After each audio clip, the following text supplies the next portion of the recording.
everyone, Achikah here, and it's Wednesday, so that means it's time for another DCUO base showcase here on the channel, and today I got another very special one lined up for you guys. Very special because it is the second place winner of Base Off Season No, and it's by Psychotech with their base entitled Haunted Hamlet. It is a dive theme, I will tell you that, and it is a sleeping fishing village that has been, taken over by an otherworldly presence, let's say. It was fantastic on the stream, and I can't wait to show you guys if you haven't seen it, so without further ado, let's check out Psychotech's second place winning base entitled Haunted Hamlet. Oh man. This base is absolutely spectacular. Just, like, the fact that it doesn't use seasonal items and it's this immersive is crazy, but also Psy did something with shadow manipulation that I've never seen another builder do before. It's pretty incredible. A lot of us struggle with shadows from, like, overshadowed stuff, but he actually used it to his advantage. Yes! Look at this! Oh man, this is so great. Oh man. Barnacles. I love the barnacles. They are absolutely disgusting, and I love them.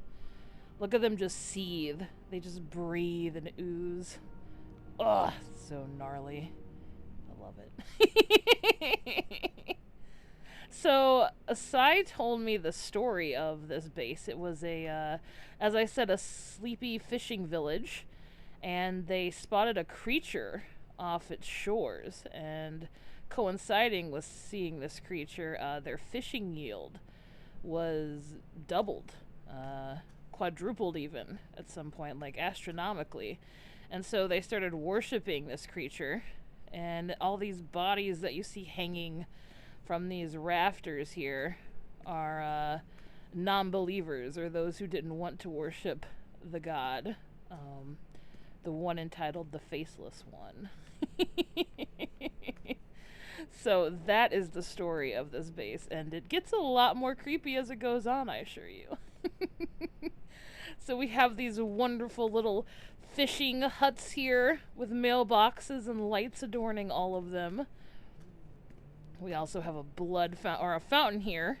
That was probably once a very non-bloody fountain that has become very bloodied in the presence of the god, as well as has grown some sea limbs. Sea legs, if you will. Oh man, that's so cool. Great use of the claw. The cancer statues, actually. I really like those cancer statues. I gotta use them at some point in a base, because they're very creepy and cool looking. Of course, all kinds of barrels and wooden planks and platforms, cages. And as we see, we have an outdoor shelter here with an unfortunate soul. Honestly, I feel like I'd rather be one of those guys than one of these guys, because it seems like it'd be a quicker way to go. Sadly. Oh man. Okay, so let's go around. Just want to make sure I don't miss anything here, because it's very detailed. Alright.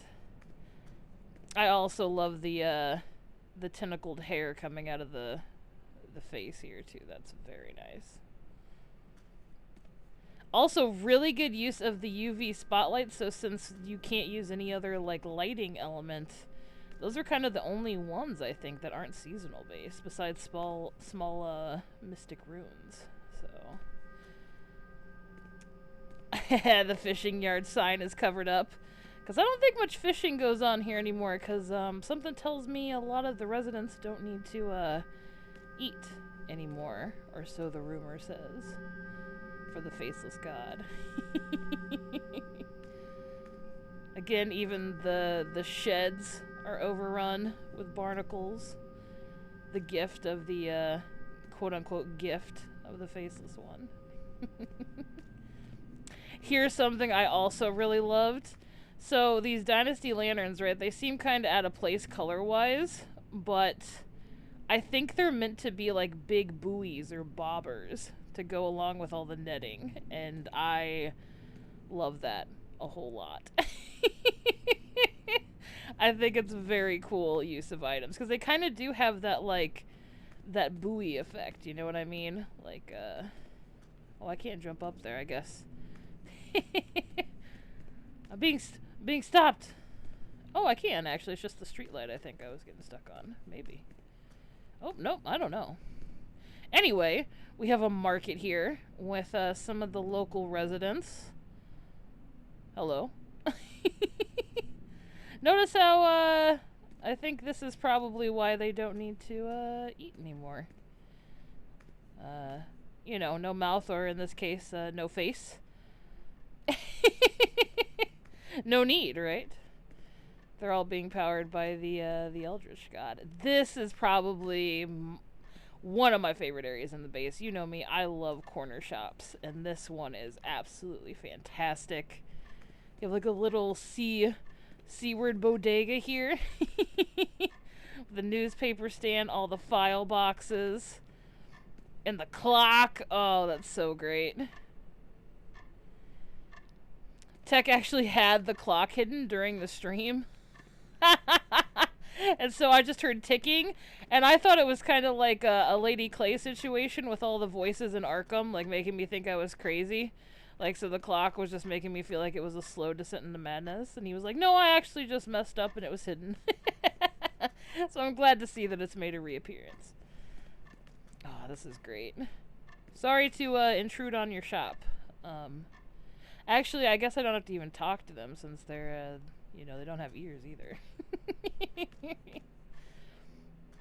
Oh man, this is wonderful. The wheelchair is especially creepy with the mannequin in it. I love that. We have all the sea creatures, or more of the I guess the faceless one spawns. Locked away. And this is another aspect I really loved of this base, was the chapel here. And given that this is supposed to be kind of like a New England-esque, like, fishing, like, hamlet, in a way, the fact that Tech went above and beyond to make these, like, white, paneled, sided, wooden planks is fantastic, because, you know, that's kind of how those churches, and I'm thinking of like Midnight Mass. You guys, I don't know if you guys have seen that or not, like things of that nature, but they always have those kind of like sleepy little chapels with that old siding that needs to be painted every couple of years. And also another cool detail, look at this, the rain stops here and it's being gathered by the sunshade to be poured down into the bowls here. Which there's another one over there. But first, why don't we get our partner in crime out here. Hello, Mr. Morguar. Don't think I'd forget about you. Oh, man. Yes, I know. You're very powerful. Look at you go. I said this on stream, but I absolutely love, like, when he walks around, it makes it sound like, it really gives the barnacles a sound. I wish when you were walking through barnacles it sounded like that sloshing sound. Oh, it's so gnarly. Especially seeing my boots, like, disappear into these barnacle piles. Oh, man. And then we have the other side, as well as another sunshade to gather the rain here. And we also have the banners being burnt, set ablaze from the old god that used to be in here to make way for the new faceless one. Also, I like the blindfolded statues here too, like to kind of symbolize the slow descent into no-faceness. Ah, yes. So here we are in the chapel. Check out this window that is being cracked and seized by these tentacles, which is absolutely fantastic. We have, of course, a faceless statue for the faceless god all kinds of pipes that are now seeping blood instead of just water all over our pianist here. Oh man, this is so good. We have our congregation of faceless ones. How y'all doing? Have the book, a Necronomicon of sorts. As well as a research table here too. This was probably done to learn about the Faceless God when it first appeared. I'm assuming. It's to like kind of study it and learn how it works. And how it benefits them. Which is really cool. And there you can see the faceless one with a face. And now we're going to meet the infamous faceless one finally as we enter this room. Well, hello there, my friend. Oh, he's kind of cute, guys. Look at him. Oh, man. And I know a lot of you were thinking that's probably a chroma backdrop, but it is not. It is just so many items piled atop one another in this alcove to make this extremely dark and dank area for this eldritch terror, which is absolutely fantastic.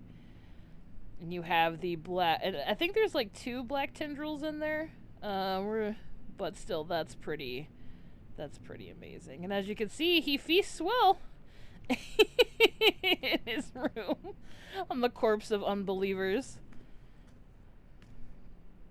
I mean, I don't know how much I believe, right, you know? But he seems like a gentle enough fellow. Isn't that right, my friend? You wouldn't dare eat a sorceress, right? However, the longer I stare, the more compelled I feel to, for some reason, you know, he doesn't seem that bad. I mean, seems pretty okay, right? Like, pretty okay? I mean, you know.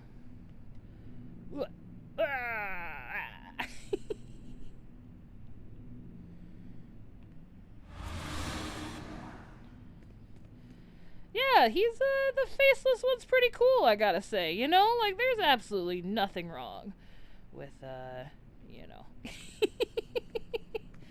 You know, some people think eldritch gods are horrible, but no, they're pretty cool, you know? Like, you guys should definitely come check out the Haunted Hamlet.